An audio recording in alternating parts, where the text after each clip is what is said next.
Hello વિદ્યાર્થી મિત્રો, કેમ છો? આજે આપણે નામાના મૂળ તત્વના ચેપ્ટર નંબર 3 પાઘડીનું મૂલ્યાંકન ચેપ્ટરમાં પ્રશ્ન બીજો VSQ ચેપ્ટરનો અભ્યાસ કરશું.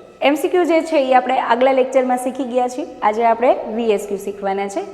એમાં સૌથી પહેલો ક્વેશ્ચન છે કે પાઘડી એટલે શું? ચેપ્ટરનું નામ જ છે કે પાઘડીનું મૂલ્યાંકન, એટલે કે પાઘડી કોને કહેવાય. આપણે ગયા લેક્ચરમાં અમુક કહી દીધું કે પાઘડી એ ધંધાની બજારમાં પ્રતિષ્ઠાનું મૂલ્ય દર્શાવતી અદ્રશ્ય મિલકત, કે જે મિલકત છે એને આપણે જોઈ શકતા નથી, જેને આપણે સ્પર્શી શકતા નથી, પણ જેનું નાણાકીય મૂલ્ય હોય બજારમાં તેને પાઘડી કહેવામાં આવશે.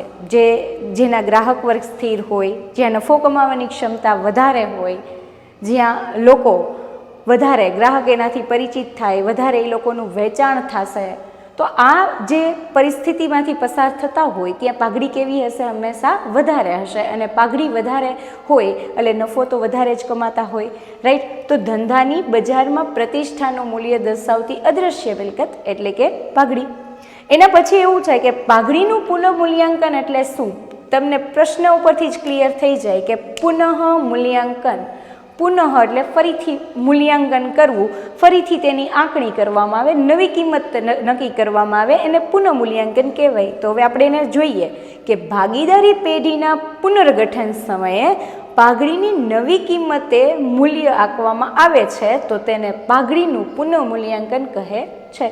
જૂની કિંમત હોય અને પાઘડીનું ફરીથી નવી કિંમત દર્શાવવામાં આવે, આવું ક્યારે કરવામાં આવે? પુનર્ગઠન કોને કહેવાય? કે જુદા જુદા કારણોસર ભાગીદારી પેઢીમાં જે ફેરફાર થતા હોય, જો કોઈ કારણોસર ભાગીદારનો પ્રવેશ થાય, કોઈ ભાગીદાર નિવૃત્ત થાય, ભાગીદારી પેઢીનું વિસર્જન થાય, અન્ય કોઈ કારણોસર અન્ય ભાગીદાર કોઈ કારણોસર વિદેશ શિફ્ટ થઈ જતા હોય, આવા ઘણા બધા કારણોસર હોય, અસ્થિર મગજનો જાહેર થાય, કોઈ ભાગીદાર નાદાર જાહેર થાય, ત્યારે જૂની પાઘડી છે એ આપણે કન્ટિન્યુ ચાલુ રાખી શકતા નથી. ત્યારે આવા સંજોગોમાં આપણે પાઘડીનું નવી કિંમતે દર્શાવવામાં આવે તો એને શું કહેવામાં આવશે? તો કે પાઘડીનું પુનઃ મૂલ્યાંકન. એટલે જૂની કિંમતની જગ્યાએ નવી કિંમત દર્શાવી એને કહેવાય પુનઃ મૂલ્યાંકન, રાઈટ. ચાલો હવે એના પછીનો ક્વેશ્ચન છે કે પાઘડી એ કેવા પ્રકારની મિલકત છે? તમને જોતા બે સેમ લાગશે, વ્યાખ્યા કયો કે એનો પ્રશ્ન બે સેમ જ લખવાનો છે કે ધંધાની બજારમાં પ્રતિષ્ઠાનું મૂલ્ય દર્શાવતી અદ્રશ્ય મિલકત છે.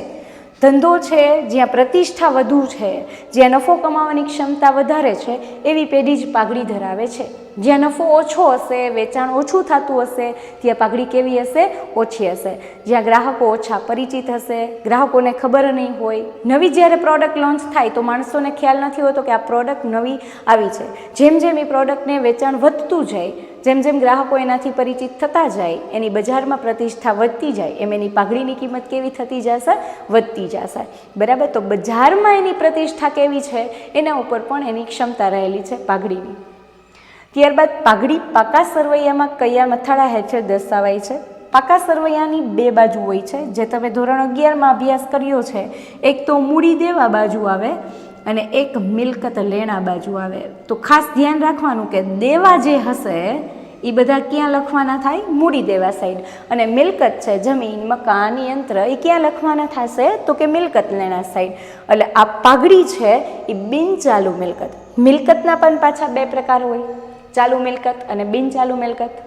ચાલુ મિલકતની તમને વાત કરું તો 1 વર્ષથી ઓછા સમયગાળામાં જે મિલકતનો ઉપયોગ થાય એને ચાલુ મિલકત કહેવાય.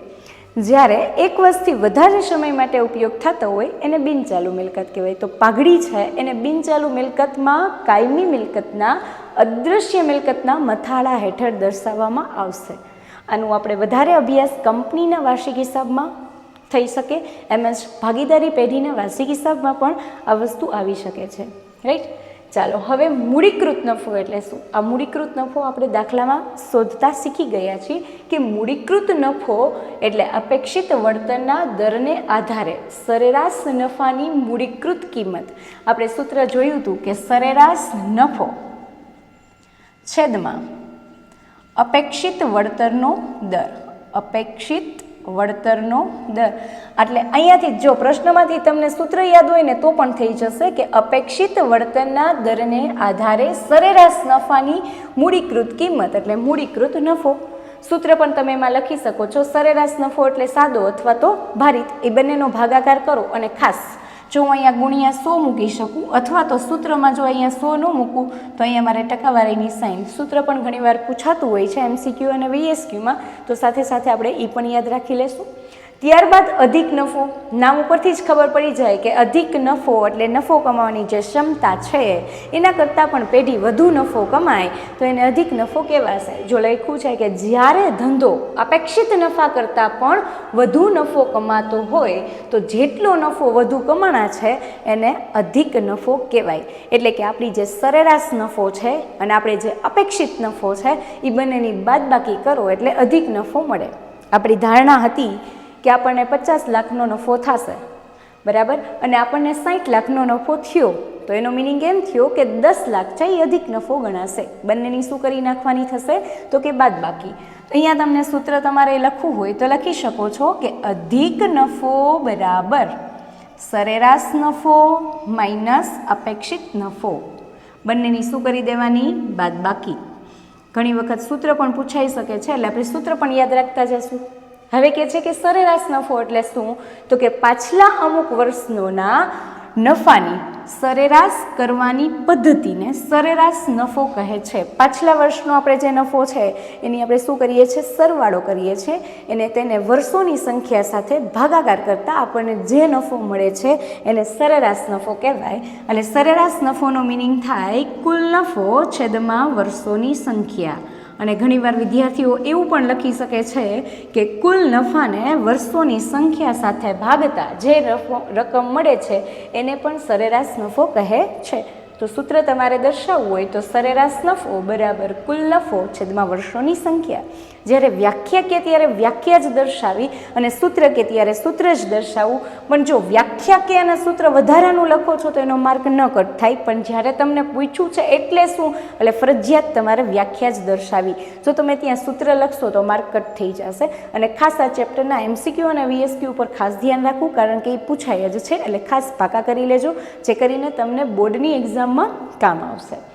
છેલ્લો ક્વેશ્ચન એવો છે કે ભારિત સરેરાશ નફો એટલે શું. આપણે દાખલા શીખી ગયા હતા, પહેલાં વર્ષ લખવાનો, પછી નફો લખવાનો, પછી ભાર 1, 2, 3 લખવાનો અને ભારિત નફો એટલે કે નફો અને ભારનો ગુણાકાર કરવાનો અને ભારિત નફાને કુલ ભાર સાથે ભાગતા જે સંખ્યા મળે છે એને ભારિત સરેરાશ નફો કહેવાય છે. તો અહીંયા એ જ લખેલું છે કે જુદા જુદા વર્ષોના નફાને ભાર આપીને 1, 2, 3 આપીએ છીએ ને સરેરાશ કાઢવામાં આવે તો તેને ભારિત સરેરાશ કહે છે.